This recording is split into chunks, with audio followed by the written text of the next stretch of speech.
ونصلي ونسلم على رسوله الكريم أما بعد فأعوذ بالله من الشيطان الرجيم بسم الله الرحمن الرحيم قال الله تبارك وتعالى في الكلام المجيد والفرقان الحميد والسابقون الأولون من المهاجرين والأنصار والذين اتبعوهم بإحسان رضي الله عنهم ورضوا عنه قال النبي صلى الله عليه وسلم لكل نبي رفيق في الجنة ورفيق في الجنة عثمان سبحان اللہ صدق اللہ مولانا العظیم وصدق رسولہ النبی الکریم ونحن على ذلك لمن الشاہدین والشاکرین والحمد للہ رب العالمین۔ صدیق عکس حسن و جمال محمد است، سبحان اللہ ماشاءاللہ۔ صدیق عکس حسن و جمال محمد است، فاروق ذل جاہ و جلال محمد است، عثمان ضیائے شم جمال محمد است، حیدر بہار باغ خصال محمد است، اسلام ماں اطاعت خلفائے راشدین، ایمان ماں محبت آل محمد است۔ حمد و ثنا کے بعد انتہائی واجب الاحترام قابل صد احترام بزرگوں اور دوستوں، بالخصوص ان نورانی محافل کے روح رواں میزبان اور سرپرست فاضل جلیل حضرت علامہ مولانا حمداللہ اشرفی نوری دامت برکاتہم العالیہ، اور ان پروگراموں کے نقیب محفل اہل سنت سید فیضان حیدر شاہ صاحب، اسٹیج پر تشریف فرما دیگر شخصیات، سامعین کرام، ماہ محرم الحرام کے اندر 20 جگہ پر نورانی محفل کا انعقاد ہوتا ہے، اور جن کا بنیادی مقصد یہ ہوتا ہے کہ ہم اپنے عقائد کی اعمال کی اصلاح کریں، بالخصوص صحابہ کرام اہل بیت اطہار کے حوالے سے اہل سنت کا کیا عقیدہ ہے۔ اس عقیدے میں اگر کسی کے ہاں جھول، نقص یا کمی ہے تو ان محافل کے ذریعے ان عقائد کی درستگی کی کوشش کی جاتی ہے۔ آج اس ہستی کا ذکر ہم نے کرنا ہے، وہ اس مقدس گروہ سے اور اس مقدس جماعت سے تعلق رکھتے ہیں کہ اللہ کریم نے اپنے بندوں سے جس ایمان کا مطالبہ کیا، اس ایمان کے لیے معیار ایمان صحابہ کرام کے ایمان کو کہا گیا کہ رب کے ہاں ایمان وہی معتبر ہوگا جو صحابہ کے ایمان کی طرح ہوگا، اور امت کے ایمان کو جس کو سوٹی پر پرکھا جائے گا وہ صحابہ کا ایمان ہوگا، اور رب اسی ایمان کو قبول کرتا ہے جو صحابہ کرام کے ایمان کی طرح ہوگا۔ پھر یہ وہ نفوس قدسیاں ہیں جن کے لیے نبی علیہ السلام نے ارشاد فرمایا ان اللہ اختارنی واختار لی اصحابی، اللہ نے اپنے لیے مجھے چنا اور میرے لیے میرے صحابہ کو چنا۔ اور پھر فرمایا کہ اللہ تعالیٰ نے مخلوق کی طرف نظر فرمائی، اللہ کریم نے اپنے لیے جس دل کو پسند کیا وہ نبی علیہ السلام کا قلب اطہر ہے، اور آقا کریم صلی اللہ علیہ وسلم کی ماہیت اور رفاقت کے لیے اللہ نے جن دلوں کو چنا وہ صحابہ کرام رضوان اللہ تعالیٰ علیہ مجمعین کے قلوب ہیں۔ اب رب خود جن کو منتخب کر رہا ہے، رب جن کو چن رہا ہے، رب ہی جانتا ہے کہ ان کے تقویٰ کا، ان کے زہد کا، ان کی عبادتوں کا، ان کی وفا کا، ان کی صداقت کا کیا عالم ہوگا جن کو رب چن کر اپنے حبیب کے دامن کرم سے وابستہ فرما رہا ہے۔ پھر صحابہ کرام رضوان اللہ تعالیٰ علیہ مجمعین شرف صحابیت کے اعتبار سے تمام صحابہ برابر ہیں، لیکن درجوں کے اعتبار سے قرآن مجید فرقان حمید سے بھی اور احادیث سے بھی پتہ چلتا ہے کہ درجے کے اعتبار سے تمام صحابہ برابر نہیں ہیں. بعض صحابہ کے درجوں کو بعض صحابہ پر بلند کیا گیا.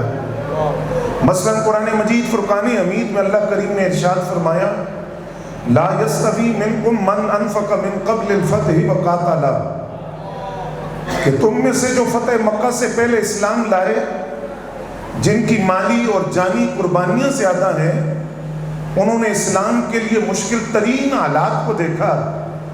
تو فتح مکہ سے پہلے اسلام لانے والے اور فتح مکہ کے بعد اسلام لانے والے درجے کے اعتبار سے برابر نہیں ہیں. فتح مکہ سے پہلے اسلام لانے والوں کا درجہ زیادہ ہے، بعد والوں کا درجہ ان کے مقابلے میں کم ہے، کیونکہ انہوں نے اس دور کو دیکھا کہ جہاں مشکلات نہیں تھی اور وہ مسائل نہیں تھے جو فتح مکہ سے پہلے تھے. لیکن اپنی گفتگو کے آغاز میں یہ بات عرض کر دوں کہ اللہ کریم نے کسی کے ہاتھ میں یہ ترازو نہیں دیا کہ وہ یہ فیصلہ کرتا رہے کہ فتح مکہ کے بعد والوں کی صحابیت معتبر ہے یا نہیں. یہ ٹھیکہ کسی کو نہیں دیا گیا. جس کو سرکار قبول فرما لے وہ صحابی ہے. اب کوئی اسے جماعت صحابہ سے نکال نہیں سکتا، کیونکہ نتیجہ آگے خود قرآن بیان کر رہا ہے. پہلے قرآن نے کہا کہ فتح مکہ سے پہلے والے اور بعد والے برابر نہیں ہیں، اور آگے قرآن نے کہا وَكُلًّا وَعَدَ اللَّهُ الْحُسْنَى، لیکن اللہ نے جنت کا وعدہ دونوں سے کیا ہے. سبحان اللہ، حق نعرہ تکبیر، نعرہ رسالت، نعرہ تحقیق، ہر صحابی نبی، ہر صحابی نبی، نعرہ حیدری. جو فتح مکہ سے پہلے اسلام لائے اور جو فتح مکہ کے بعد اسلام لائے، نتیجے کے اعتبار سے دونوں برابر ہیں. اور پھر ایک تقسیم محدثین نے کی کہ صحابہ کرام میں وہ صحابہ جو بیت رضوان میں شامل تھے وہ باقی صحابہ سے فضیلت رکھتے ہیں، اور بیت رضوان والوں سے اوپر فضیلت رکھتے ہیں وہ صحابہ جو احد میں شریک ہوئے، اور احد والے صحابہ پر فضیلت رکھتے ہیں وہ صحابہ جو بدر میں شریک ہوئے، اور بدری صحابہ پر فضیلت رکھتے ہیں وہ صحابہ جن کو عشرہ مبشرہ کہا جاتا ہے، اور عشرہ مبشرہ پر فضیلت رکھتے ہیں 4 یار، اور 4 یاروں میں فضیلت رکھتے ہیں یار غار مقام نبوت اور رسالت کے بعد.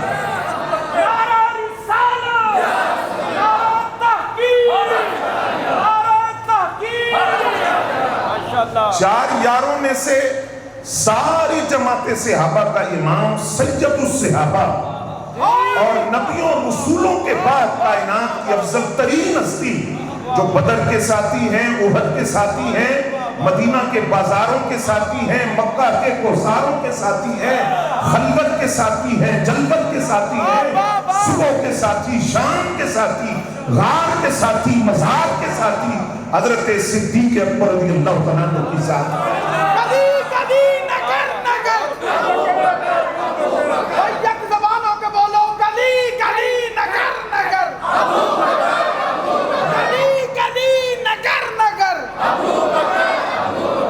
اور آج جس ہستی کا ذکر ہم کرنے لگے وہ دیکھیے کہ وہ فضیلت کے ہر طبقے میں موجود ہے.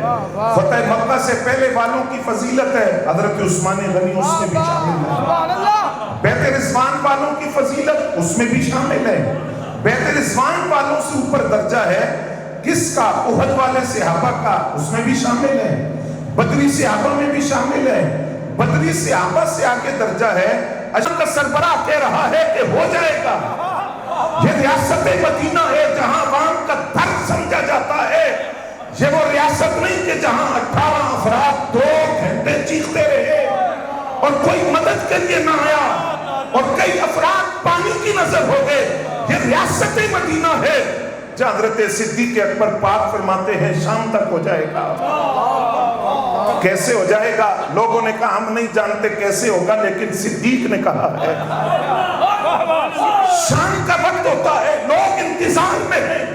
1000 اونٹوں کا قافلہ مدینہ طیبہ طیبہ میں داخل ہوتا ہے، غلہ لدا ہوا، اناج لدا ہوا، کس کا ہے؟ شور پڑا کس کا ہے؟ جواب ملا حضرت عثمان غنی رضی اللہ تعالیٰ عنہ کا ہے۔ مدینہ طیبہ کے بڑے بڑے تاجر آ گئے، عثمان بیچنے، فرمایا کیا دو گے؟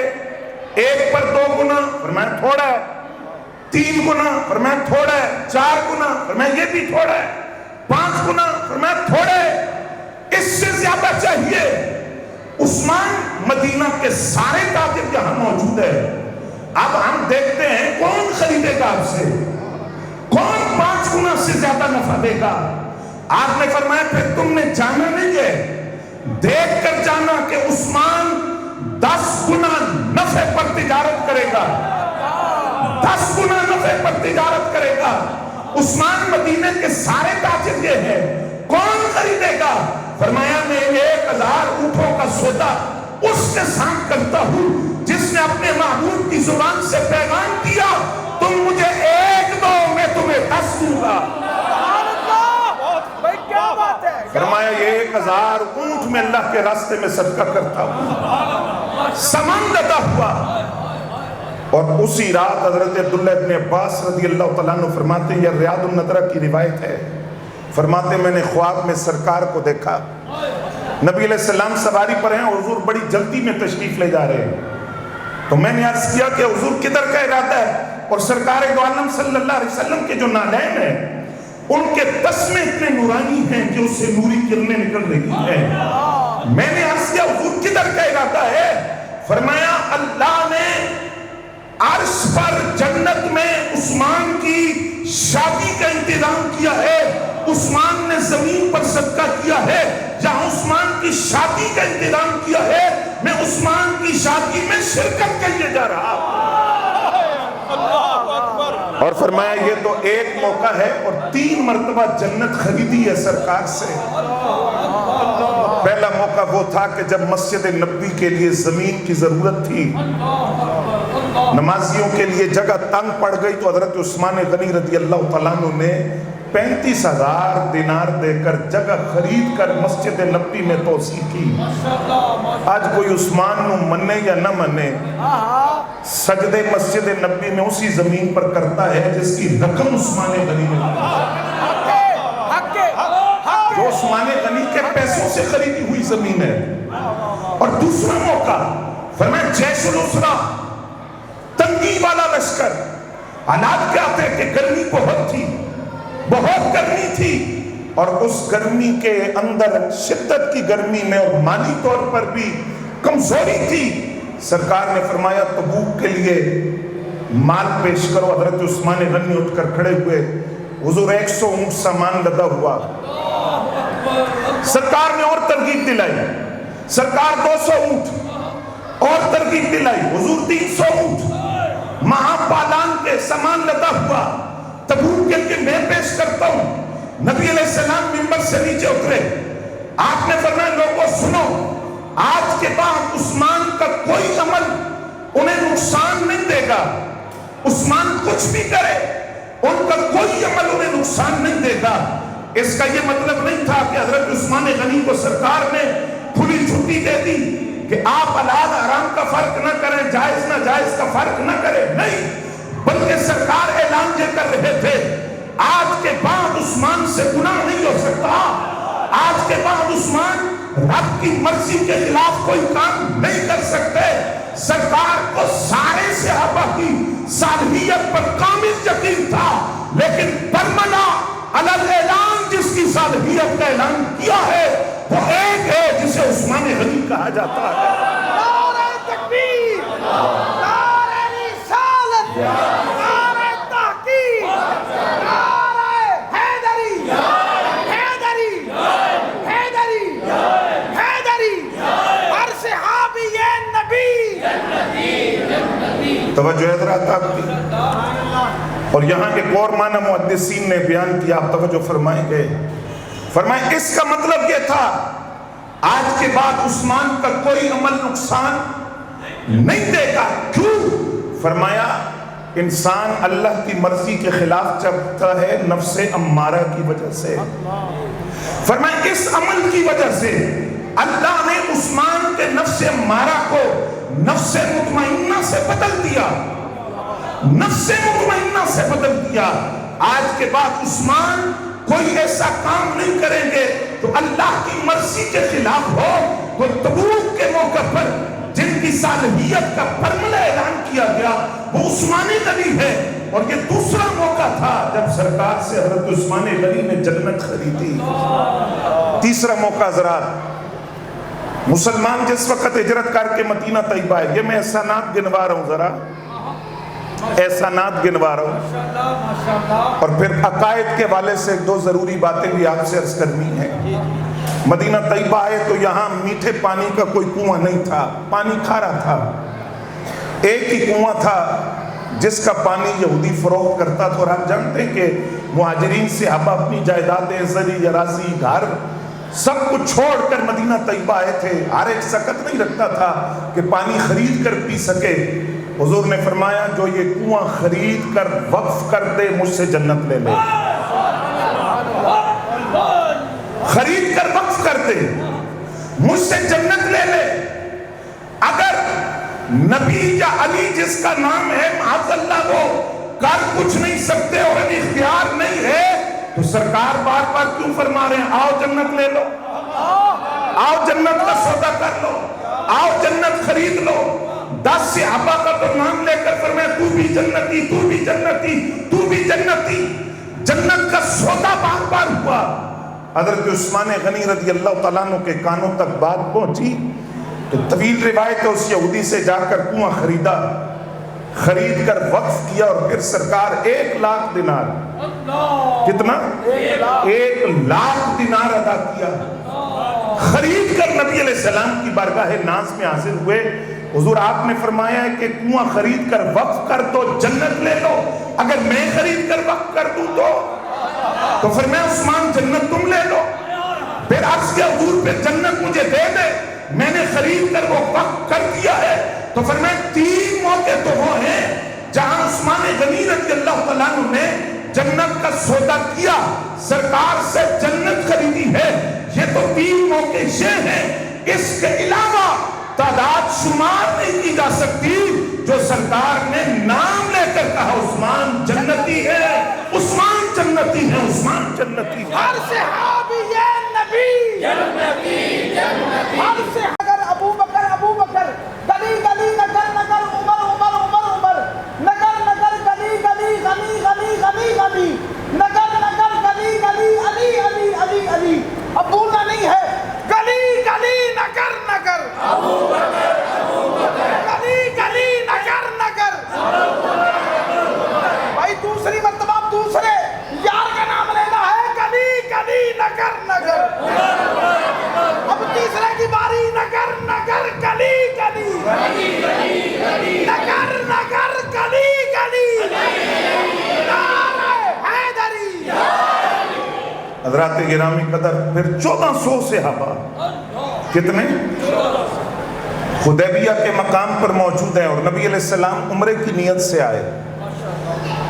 جس وقت قریش مکہ کی طرف سے پیغام آیا کہ آپ عمرہ اس سال نہیں کر سکتے، آپ واپس چلے جائیں، نبی علیہ السلام نے فرمایا ہم لڑنے کے لیے نہیں آئے، لڑنے کے لیے نہیں آئے، اگر لڑنے کے لیے آتے تو ہتھیار لاتے، افرادی قوت ہوتی، 1400 صحابہ نہ آتے، یہ 6 ہجری ہے، 1400 صحابہ نہ آتے اور ہتھیار ہم لے کر آتے، ہم بیت اللہ کا طواف کرنے، سعی کرنے آئے ہیں۔ انہوں نے کہا اس سال آپ عمرہ نہیں کر سکتے، اگلے سال آئیں گے۔ حضور نے فرمایا ان سے مذاکرات کرو۔ کون جائے گا؟ نگاہ ناز نے جسے مذاکرات کے لیے منتخب کیا وہ حضرت عثمان غنی رضی اللہ تعالیٰ۔ عثمان آپ جائیں گے؟ حضرت عثمان غنی رضی اللہ تعالیٰ عنہ گئے۔ یہ منظر ذرا آپ توجہ فرمائیں گے حضرات، میں ابھی تک آپ سے یہ نہیں کہہ رہا کہ آپ سبحان اللہ کہیں، میں نہیں کہلوا رہا آپ سے، لیکن میں یہ کہوں گا کہ بات اگر سمجھ آ رہی ہے تو اظہار ضرور کریں اس کا۔ حضرت عثمان غنی گئے، کپڑا لیا، مکے میں داخل ہوتے ہی اپنا چہرہ چھپا لیا۔ قریش مکہ نے کہا عثمان آپ نے چہرہ کیوں ڈھانپا؟ فرمایا نظر کعبے پہ نہ پڑ جائے۔ کیوں عثمان عمرہ کرنے نہیں آئے؟ ہاں عمرہ کرنے آیا تھا، تو بیت اللہ کو کیوں نہیں دیکھ رہے؟ فرمایا کعبے کا کعبہ ساتھ نہ ہو تو عثمان کعبے کی طرف دیکھے گا بھی نہیں۔ نعرہ رسالت، نعرہ تحقیق، نعرہ حیدری، حیدری، نعرہ غوثیہ، تاجدار ختم نبوت۔ گویا حضرت عثمان اعلان کر رہے تھے ہم نے قرآن اترتا نہیں دیکھا، سرکار نے فرمایا قرآن اللہ کی کتاب ہے، ہم ایمان لائے۔ سرکار نے فرمایا جنت ہے، ہم نے نہیں دیکھی، سرکار کی زبان سے سن کر ایمان لائے۔ سرکار نے فرمایا جہنم ہے، ہم نے نہیں دیکھی، سرکار کی زبان سے سن کر ایمان لائے۔ سرکار نے فرمایا جبریل آتے ہیں، ہم نے نہیں دیکھے، سرکار کی زبان سے سن کر ایمان لائے۔ کعبہ کعبہ ہے، ہمیں کیا پتا تھا؟ کعبے کے کعبے نے بتایا تو کعبے کی عظمت سمجھ آئی، تو بیت اللہ کا طواف تو دور کی بات ہے، بیت اللہ کی طرف تب تک دیکھوں گا بھی نہیں جب تک کعبے کا کعبہ صاف نہیں ہوگا۔ قریش مکہ نے پیشکش کی کہ آپ عمرہ کر لیں، فرمایا نہیں کروں گا۔ عمرہ کر لیں، سامنے کعبہ ہے، آپ کو اجازت ہے عثمان، آپ کے ساتھ ہمارے تجارتی تعلقات ہیں، آپ کر لیں، فرمایا نہیں کروں گا جب تک حضور ساتھ نہ ہو۔ یہ احترام رسول اور تعظیم رسول کی وہ مثال ہے، یہ ادب رسول ہے، فرمایا نہیں کروں گا۔ اور حضرت عثمان غنی نے اپنے عمل سے کیا سمجھایا؟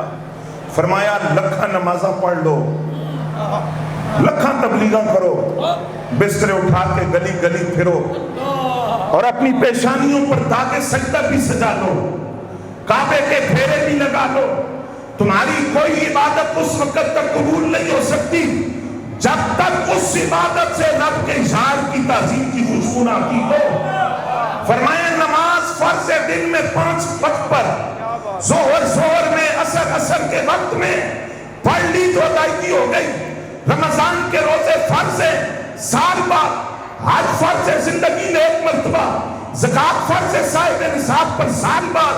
فرمایا ہر فریضہ وقت کے ساتھ ہے، لیکن ایک فرض ایسا ہے جو ہر چلتی سانس کے ساتھ ہے، اس کے لیے کوئی وقت نہیں ہے۔ ہر سانس جو تم پر فرض ہے اسے تحفظ ناموس رسالت کہا جاتا ہے۔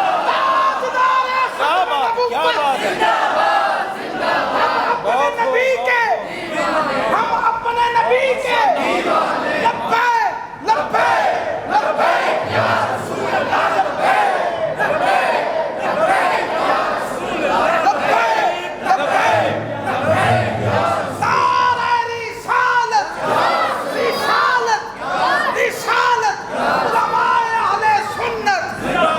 اب حضرت عثمان غنی رضی اللہ تعالیٰ عنہ کو واپسی میں تاخیر ہو گئی، توجہ فرمائیں گے آپ، واپسی میں تاخیر ہو گئی، اور یہ افواہ اڑی کہ حضرت عثمان غنی رضی اللہ تعالیٰ عنہ کو شہید کر دیا گیا ہے۔ سرکار نے 1400 صحابہ سے بیعت لی کہ اگر حضرت عثمان غنی شہید ہو گئے ہیں تو قتل عثمان کا بدلہ لیا جائے گا، قصاص لیا جائے گا، خون عثمان کا بدلہ لیا جائے گا۔ پہلا سوال، اگر سرکار کے علم میں تھا کہ حضرت عثمان غنی رضی اللہ تعالیٰ عنہ شہید نہیں ہوئے تو سرکار نے بیعت کیوں لی؟ جب بیعت لی تو اس کا مطلب ہے معاذ اللہ کے حضور کے علم میں نہیں تھا کہ حضرت عثمان غنی شہید نہیں ہوئے۔ توجہ فرمائیں گے ذرا تھا، حضرت عثمان غنی کا شہید نہ ہونا سرکار کے علم میں تھا، کیونکہ نبی علیہ السلام کا یہ جملہ فرمایا یا اللہ عثمان تیرے اور تیرے نبی کی اطاعت میں ہے، اطاعت میں ہے، حضور جانتے تھے عثمان موجود ہے، تو پھر بیعت کیوں لی گئی قتل عثمان کے بدلے کی، جبکہ وہ موجود تھے، حضور جانتے تھے کہ عثمان موجود ہے۔ اصل میں بیعت لے کر حضور نے بتایا کہ میرا عثمان اتنا قیمتی ہے کہ افواہ بھی اڑے تو ہم بیعت لیں گے، افواہ بھی اڑے کہ عثمان شہید ہو گئے تو ہم بیعت لیں گے، کہ اگر یہ افواہ سچی ہوئی تو قتل عثمان کا بدلہ لیا جائے گا۔ 1400 صحابہ سے حضرت عثمان غنی کے خون کا بدلہ لینے کے لیے بیعت لی گئی۔ ایک ایک صحابی آتے ہیں حضور کے دست کرم پر بیعت کرتے ہیں، اس بیعت کو کہتے ہیں بیعت رضوان۔ قرآن کہتا ہے لقد رضی اللہ عن المؤمنین اذ یبایعونک تحت الشجرہ، اللہ مومنوں سے راضی ہو گیا جب وہ درخت کے نیچے آپ کی بیعت کر رہے تھے۔ فعلم ما فی قلوبہم، رب ان صحابہ کے خلوص کو جانتا ہے، ان کے دلوں میں کیا تھا، رب کو پتا ہے ان کے دلوں میں کیا تھا۔ حضرات ایک صحابی بیعت کرتا رہا، جب سارے صحابہ بیعت کر چکے تو حضور نے فرمایا یہ میرا ہاتھ ہے،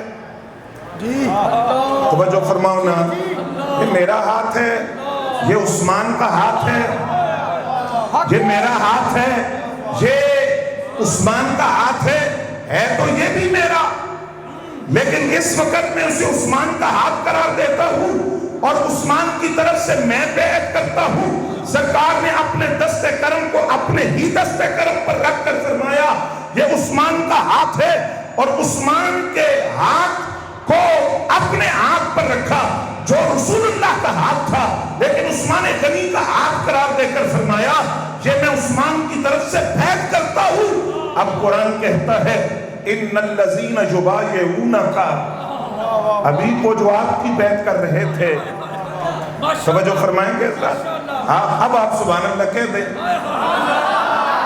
ابھی وہ جو آپ کی بیعت کر رہے تھے انما یبایعون اللہ، اصل میں تو وہ اللہ کی بیعت کر رہے تھے، اور ابھی ید اللہ فوق ایدیہم، آپ کا ہاتھ ان کے ہاتھوں پر نہیں تھا، وہ رب کا ہاتھ ان کے ہاتھوں پر تھا۔ رب جس کے ہاتھ کو اپنا ہاتھ قرار دے رہا ہے وہ سرکار کا ہاتھ ہے، اور سرکار اپنے ہاتھ کو عثمان غنی کا ہاتھ قرار دے رہے ہیں۔ وہ ہاتھ جس کو عثمان غنی کا ہاتھ کہا، رب کہتا ہے ابھی وہ تیرا ہاتھ نہیں، وہ میرا ہاتھ تھا۔ پتہ چلا بیت رضوان کے وقت نگاہ الوہیت میں جو مقام رسول اللہ کے ہاتھ کا تھا وہی مقام نگاہ الوہیت میں حضرت عثمان غنی کے ہاتھ کا تھا۔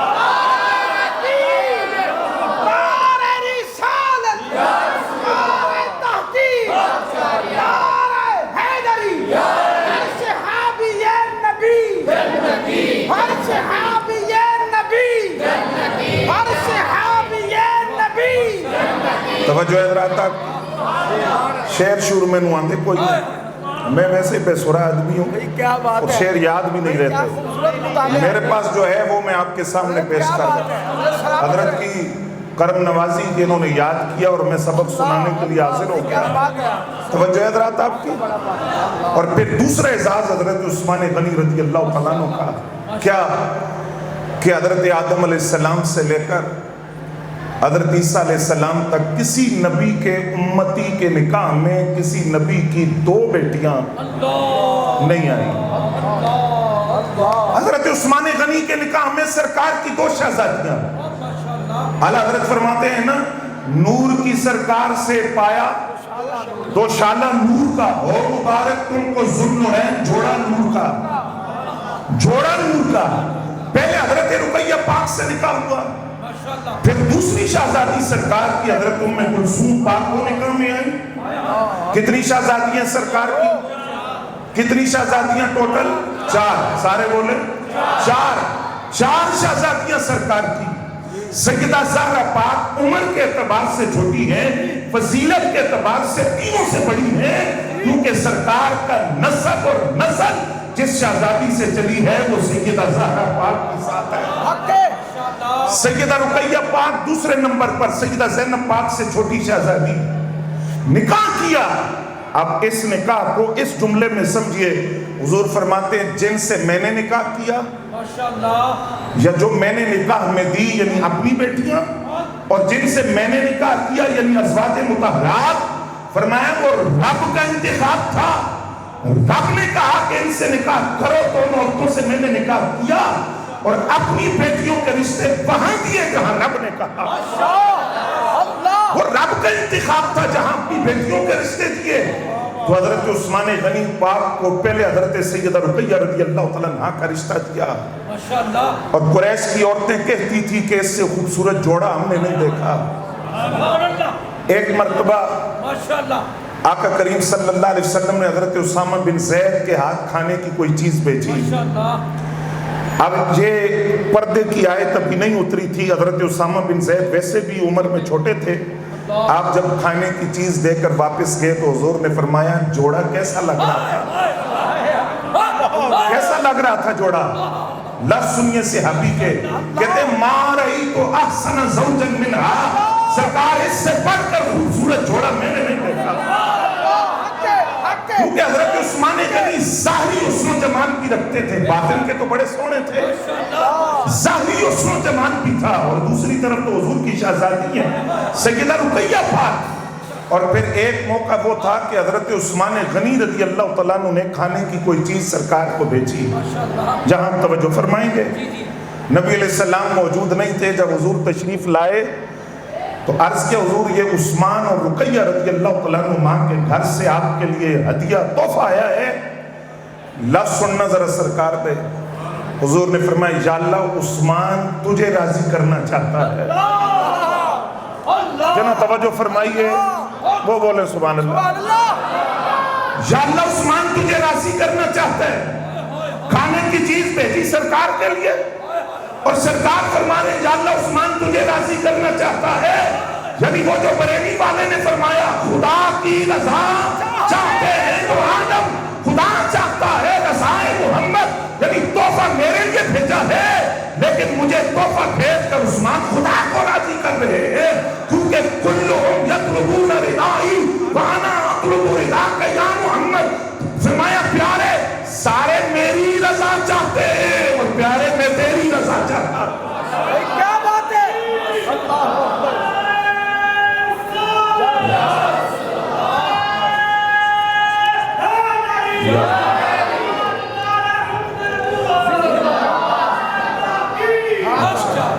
اور پھر حضرات گرامی قدر سیدہ رقیہ پاک رضی اللہ تعالیٰ عنہ کا وصال ہوا بدر کے موقع پر۔ جب بدر کی فتح کی خبر مدینہ طیبہ آئی تو سیدہ رقیہ رضی اللہ تعالیٰ عنہ کی تدفین ہو رہی تھی، سرکار قبر انور پر بیٹھے حضور روئے اپنی بیٹی کے لیے، لیکن اس سے پیچھے ایک جملہ عرض کرنا ہے، امید آپ سمجھیں گے کیا مقام ہے بناتے رسول کا۔ حضرت عثمان غنی رضی اللہ تعالیٰ عنہ نے عرض کیا حضور تاریخ اسلام کا پہلا مارکہ حق و باطل ہے، مجھے اجازت دے میں جانا چاہتا ہوں۔ فرمایا عثمان تم نہیں جاؤ گے، آپ نہیں جائیں گے۔ عرض کیا حضور اگر میں نہیں جاؤں گا تو بدریوں والا اجر؟ فرمایا عثمان تم نہیں جاؤ گے، بدریوں والا اجر تمہیں ملے گا، مال غنیمت سے تمہیں حصہ بھی ملے گا، بدریوں والا اجر بھی ملے گا، اور 313 کی تعداد قیامت تک پوری نہیں ہوگی جب تک تمہارا نام شامل نہیں ہوگا۔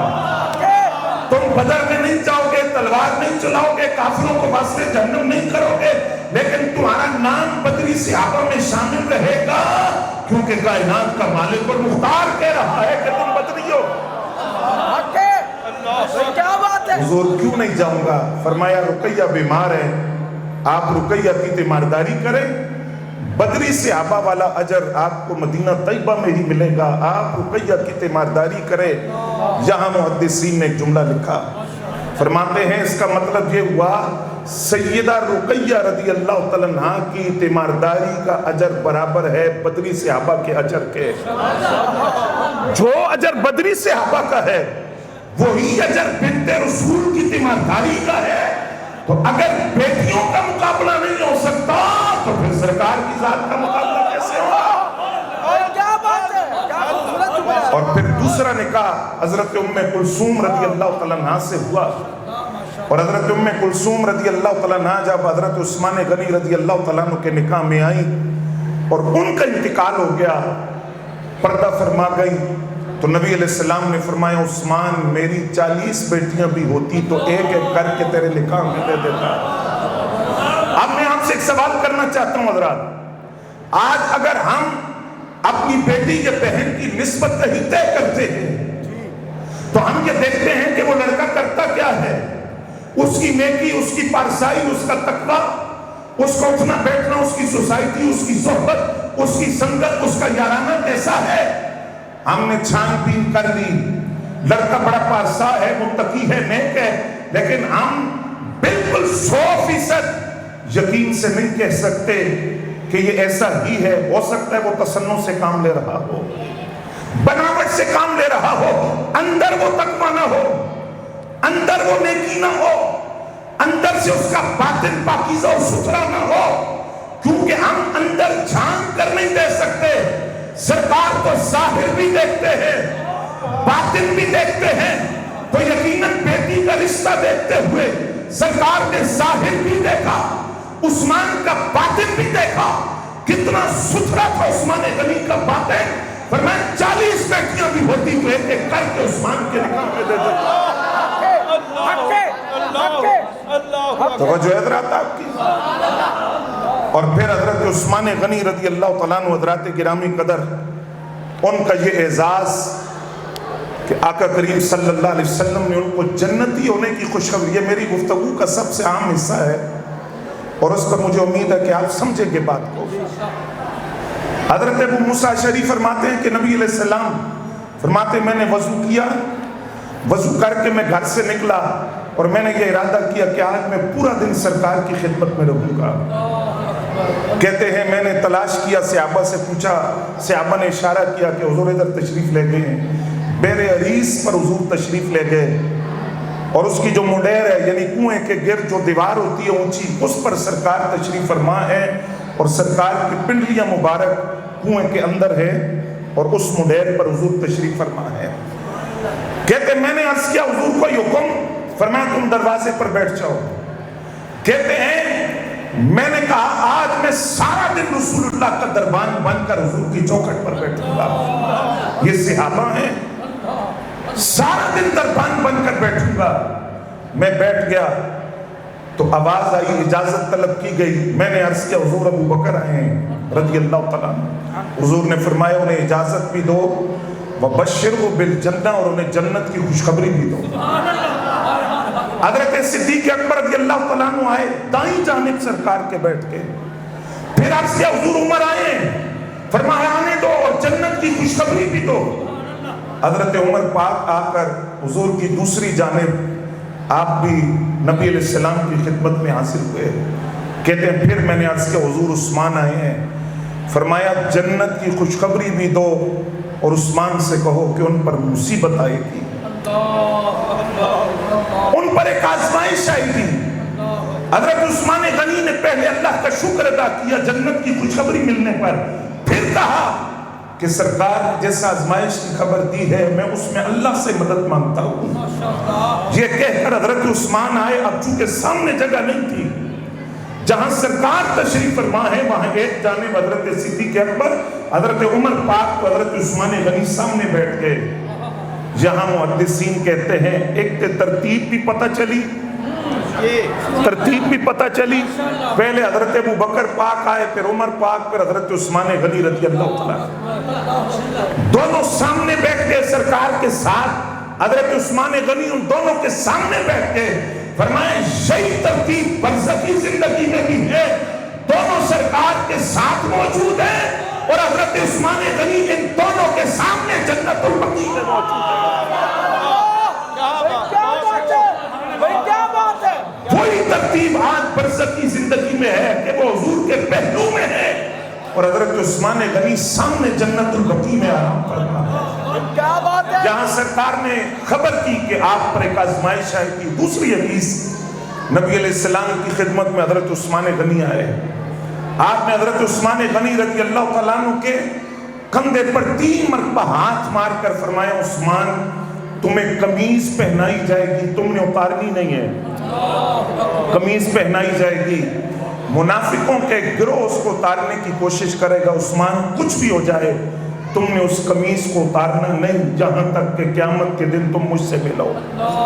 توجہ فرمائیں گے حضرات، آپ سرکار کسی سے عہد لے تو وہ اس عہد کو پورا کرتا ہے، جس کو جو ڈیوٹی دے دیں وہ عہد کو پورا کرتا ہے۔ حضرت عثمان غنی نے شہادت کو گلے لگایا، خلافت نہیں چھوڑی، کیونکہ اس قمیض سے مراد خلافت تھی کہ آپ کو خلیفہ بنایا جائے گا، لوگ منصب خلافت سے اتارنے کی کوشش کریں گے، عثمان آپ نے منصب خلافت کو نہیں چھوڑنا۔ مجھے توجہ آپ کی چاہیے، امام حسن مصنع رضی اللہ عنہ، امام حسن کے شہزادے، آپ سے پوچھا گیا کہ کیا حضور نے یہ فرمایا تھا من کنت مولاہ فہذا علی المولا، کیا حضور نے ایسی بات فرمائی؟ آپ نے فرمایا بالکل فرمایا ہے، یہ بات سرکار نے کی ہے۔ سنیوں توجہ چاہیے اور جاگے جن کو نیند آ رہی ہے، میں پوری گفتگو کا خلاصہ عرض کر رہا ہوں. کہا یہ فرمایا تھا سرکار نے، لیکن اس کا وہ معنی نہیں ہے جو لوگوں نے لیا کہ اس سے مراد خلیفہ بلا فصل ہے. فرمایا نہیں، اگر سرکار یہ کہتے کہ مولا علی کی خلافت کا اعلان ہو رہا ہے تو پھر سرکار صحابہ سے یہ بھی کہتے کہ علی کی اطاعت لازمی کرنا اور علی کے پیچھے چلنا. اور اگر سرکار غدیر خم پر من کنت مولا کے ذریعے مولا علی کی خلافت کا اعلان کر رہے تھے تو پھر وصال رسول کے بعد مولا علی پر لازم تھا کہ وہ منصب خلافت پر بیٹھے. تو اگر صدیق اکبر بیٹھے ہیں تو پھر تو مولا علی کا سرکار کے حکم کا خلاف کرنا لازم آیا کہ جب سرکار نے ان کو خلیفہ بلا فصل بنایا تھا تو وہ منصب خلافت پر کیوں نہیں بیٹھے؟ اس کا مطلب ہے وہ خلافت کا اعلان نہیں تھا. اور جب مولا علی سے پوچھا سرکار نے آپ سے کوئی عہد لیا تھا خلافت کے لیے؟ آپ نے فرمایا قسم اس ذات کی جس نے دانے کو پھاڑ کر پودا پیدا کیا، اگر رسول اللہ نے میری خلافت کا اعلان کیا ہوتا میں ابن ابی قحافہ حضرت صدیق اکبر کو منبر کی سیڑھی نہ چڑھنے دیتا. علی اپنا حق چھوڑ دے، یہ کیسے ہو سکتا ہے؟ فرمایا یہ شیر خدا کا حق تھا. فرمایا مولا کا معنی خلیفہ بلا فصل نہیں تھا، مولا کا معنی تھا دوست، مولا کا معنی تھا مشکل کشا، مولا کا معنی تھا محبوب. تو معنی یہ ہوا جس کا میں دوست اس کے علی دوست، جس کا میں مشکل کشا اس کے علی مشکل کشا، اور جس کا میں محبوب اس کے علی محبوب ہے. علی علی نگر نگر ابو بکر ابو بکر صدیق کا پیار دل میں رکھ کے بولو حیدر حیدر حیدر حیدر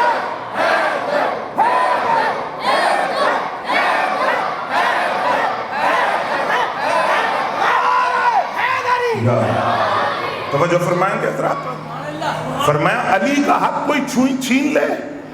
اور پھر روایت کے لفظ سنیے. فرمایا حضرت صدیق اکبر رضی اللہ تعالیٰ عنہ جب خلیفہ بنے تو 7 دن تک آپ فرماتے رہے کہ لوگوں میری بیعت توڑو. 7ویں دن مولا حیدر کرار آئے. آپ نے فرمایا ابو بکر نہ ہم بیعت توڑیں گے نہ لوگوں کو توڑنے دیں گے. اگر ہم آپ کو منصب خلافت کا اہل نہ سمجھتے تو ہم آپ کی بیعت ہی نہ کرتے. تو کیا خلیفہ بلا فصل اپنا حق چھوڑ کر جو حضور نے وعدہ لیا تھا اگر غدیر خم پر ان سے، تو کیا وہ حق چھوڑ رہے تھے اپنا؟ نہیں. حضرت مولا علی پاک جانتے تھے خلافت حضرت صدیق اکبر کا حق ہے. مولا کا وہ معنی نہیں جو آج رافضیوں اور تشیع نے لیا. اور میں یہ بات عرض کروں حضرات، یہ ایک درد ہے میرا، میں کسی پہ اعتراض نہیں کر رہا، ایک پیغام آپ کو دے رہا ہوں. 352 ہجری کے اندر عراقی شیعہ تھا محیص الدولہ، اس نے 18 ذی الحجہ کو اعلان کیا کہ آج عید منائیں گے. 10 ہجری کو اعلان ہوا من کنت مولا کا غدیر خم پر، اور یہ 342 سال بعد کہتا ہے کہ آج ہم عید منائیں گے کیونکہ اس دن مولا علی کی خلافت بلا فصل کا اعلان ہوا تھا. مولا علی المرتضیٰ کو خلیفہ بلا فصل بنایا گیا. وجہ کیا تھی، وہ عید کیوں منائی گئی آپ سنیں گے. تو وہ آل سنت کی صفوں میں گھسے ہوئے رافضی کیسے ظالم ہے. عید اس نے 18 ذی الحجہ کا انتخاب اس لیے کیا کہ خلافت جو مولا علی کا حق تھا اور اصحاب ثلاثہ نے معاذ اللہ اسے غصب کیا تھا، حضرت عثمان غنی کے شہید ہوتے ہی وہ خلافت مولا علی کو مل گئی. یہ اس بات پر خوشی منائی جا رہی ہے، اس بات پر عید منائی جا رہی ہے کہ چونکہ عثمان شہید ہو گئے اور خلافت مولا علی کو مل گئی. اور من کنت مولا کا معنی دوست اور محبوب نہیں، خلیفہ بلا فصل ہے، تو لہذا وہ خلافت جو مولا علی کا حق تھا تو صحابہ ثلاثہ نے معاذ اللہ اسے غصب کیا. تو آج جو عید غدیر منائے وہ عید غدیر منا کر صرف کیک نہیں کاٹ رہا، وہ صدیق اکبر کی خلافت کا انکار بھی کر رہا ہے. ساتھ وہ حضرت عمر پاک کی خلافت کا انکار کر رہے، وہ حضرت عثمان غنی کی خلافت کا انکار کر رہے. اگر مولا علی خلیفہ بلا فصل ہے تو پھر ان تینوں کی خلافت تو جائز نہ ہوئی. تو وہ عید غدیر منا کر وہ صرف کیک نہیں کاٹ رہا، وہ صحابہ پر تان بھی کر رہا ہے. اور اس میں آخری بات عرض کر کے موضوع کو سمیٹتا ہوں حضرات، اس حوالے سے آخری بات عرض کرتا ہوں، اگر کوئی بندہ یہ کہے کہ ہم مولا کا وہی معنی لیتے ہیں جو اہل سنت کے نزدیک ہے، دوست، مشکل کشا، محبوب، یہی معنی لے کر ہم خوشی مناتے ہیں کہ اس دن مولا علی کے لیے محبوبیت کا اعلان ہوا، مشکل کشا ہونے کا اعلان ہوا، تو اس لیے ہم اس دن خوشی مناتے ہیں، میں ان بدبختوں سے پوچھتا ہوں اس دن تم خوشی مناتے ہو، چلو اہل سنت والا معنی لے کر خوشی مناتے ہو، توجہ فرمائیں گے آپ، تو یہ خوشی پھر اس دن کیوں نہیں مناتے جب سرکار نے صدیق اکبر کو مصلی پہ کھڑا کیا؟ اس دن کیوں نہیں مناتے جب سرکار نے فرمایا مسجد نبوی کے سارے دروازے بند کر دو الا خوفۃ ابی بکر، صرف صدیق اکبر کا دروازہ کھلا رہے گا؟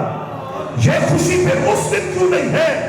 لو کان بعدی نبی لکان عمر بن الخطاب، اگر میرے بعد کوئی نبی ہوتا وہ عمر بن خطاب ہوتے، یعنی باطنی مقام حضرت عمر کا یہ ہے کہ اگر نبوت کا دروازہ بند نہ ہوتا اور میرے بعد کسی نبی نے آنا ہوتا تو وہ حضرت عمر بن خطاب ہوتے۔ وہ کیسے ظالم ہو تم، جس عمر کو سرکار نے نبوت کے قابل سمجھا تم خلافت کے قابل بھی نہیں سمجھتے۔